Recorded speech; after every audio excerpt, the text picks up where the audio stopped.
Spanish flu, Black Death, COVID-19 pandemic, all of these have three things in common. They've all been dangerous, they've all negatively impacted the world, and they've all received a vaccine or some kind of treatment to make their symptoms that would otherwise be debilitating or even deadly almost, if not entirely, neutralized.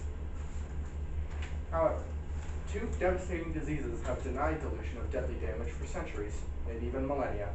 I'm talking about Alzheimer's and Parkinson's, and how we as a nation need to do more for these people.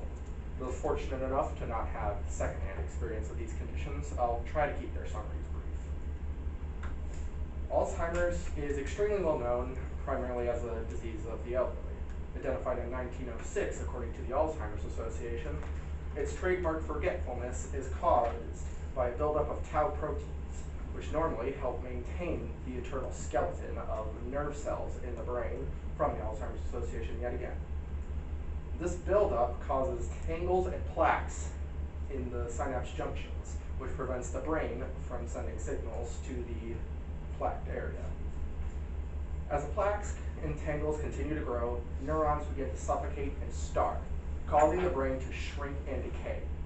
As it progresses, the brain's rotting causes memories to fade. Victims of the disease forget where they are, they forget who their loved ones are, they forget how to smile, they forget how to move, they forget how to even live in the first place. On screen now is a collection of paintings done by William Utermalin, who passed away in 2007. In 1995, he was diagnosed with Alzheimer's, and he decided that every year, as it progressed, he would paint a self-portrait. Observe how the features lose their life and complexity.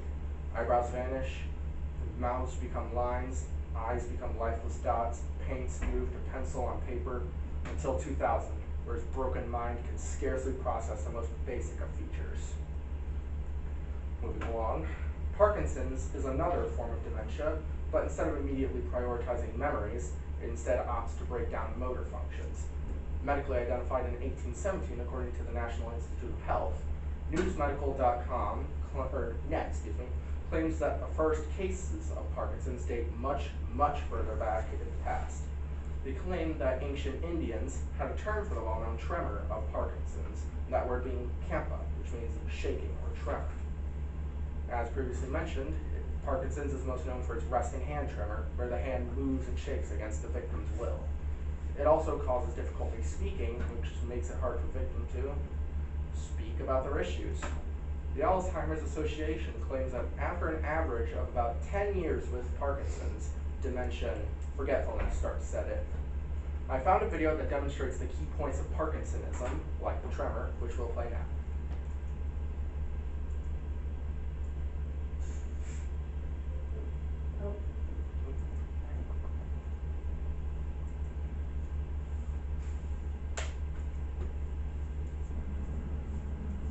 And can I just get you to tell me the months of the year backwards? December, November, October, September, August, July, June, May, April, March, February, January. Okay. Can I have you put both hands straight out in front of you? And just hold them there.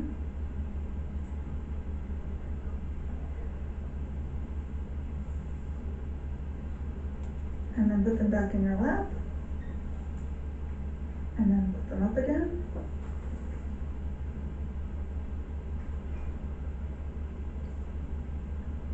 And with your right hand, can I have you do the finger taps, big and fast?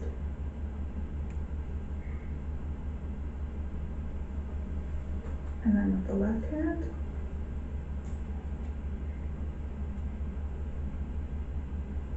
And with the right hand, open and close. And with the left hand, open and close.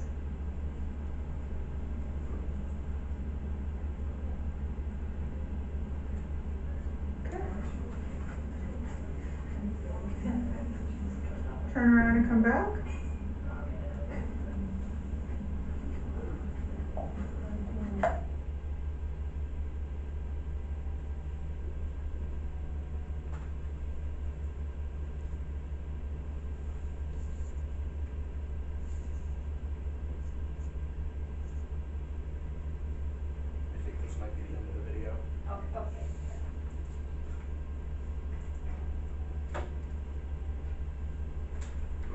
continue? Okay.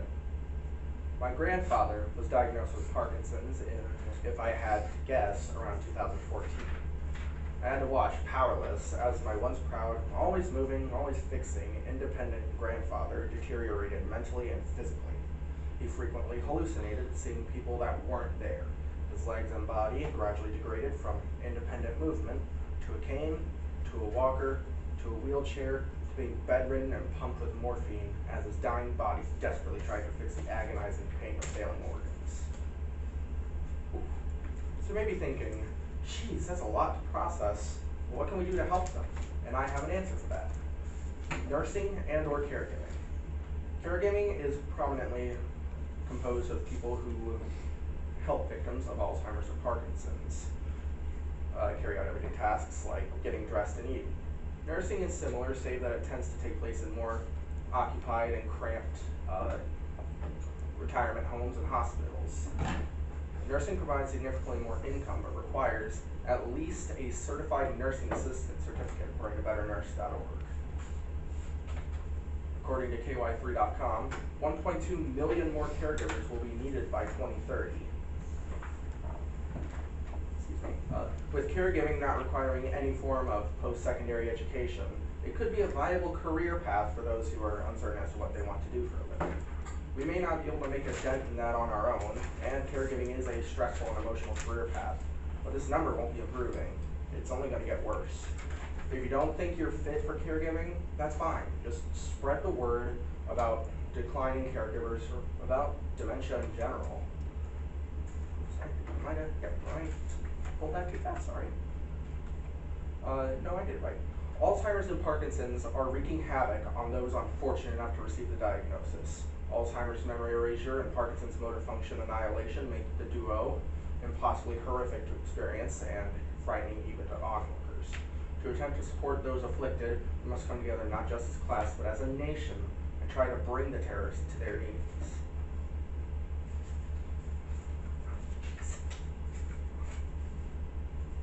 2021, the Alzheimer's Association reported a revenue of $406 million. And while scientists have used these resources to make great strides in treating the symptoms of the dementia causers, little, if any, progress has been made in a cure for the two destroyers. And with the total number of caregivers dwindling, hope seems to be growing more and more distant and minuscule for those cursed by the hand of life-destroying plagues. And the number of cases worldwide is only growing. That's where we can make a change.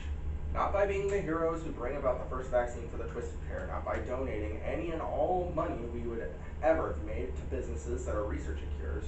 No, we can help them by being there for them. Even if the victims don't know we're there or who we are, we will still revel in the knowledge that we are making their hell less painful for them and their families. National information about Alzheimer's and Parkinson's averages out to mere stereotypes. For Alzheimer's, it's, where are my keys? Or, oh, who was that? For Parkinson's, it's, wow, that's a bad tremor. Or, yeah, it's only a tremor. In reality, the two are nowhere near that merciful. Alzheimer's forces the brain to regress beyond the point of infancy.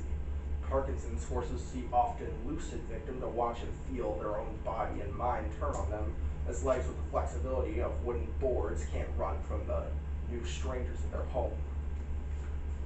If you can't grasp how truly horrific dementia is, you're not to blame. The topic is nigh impossible for the sane mind to comprehend. However, James Leland Kirby, otherwise known as the Caretaker, did an excellent job portraying it through music. The 6.5-hour album, known as Everywhere at the End of Time, explores how dementia doesn't just remove memories, but instead works and mixes them beyond comprehension before mercifully erasing them, leaving behind a barely living corpse in its wake. Please, if you still have lucid older relatives, hold them dear. My grandfather may not have been lucid in his final days, but the last thing that he ever heard from me and my family was how positively he impacted us and how much we loved him. As cliche as it is, please spend what time you can spare with them, as you never know if they may say the two terminal words,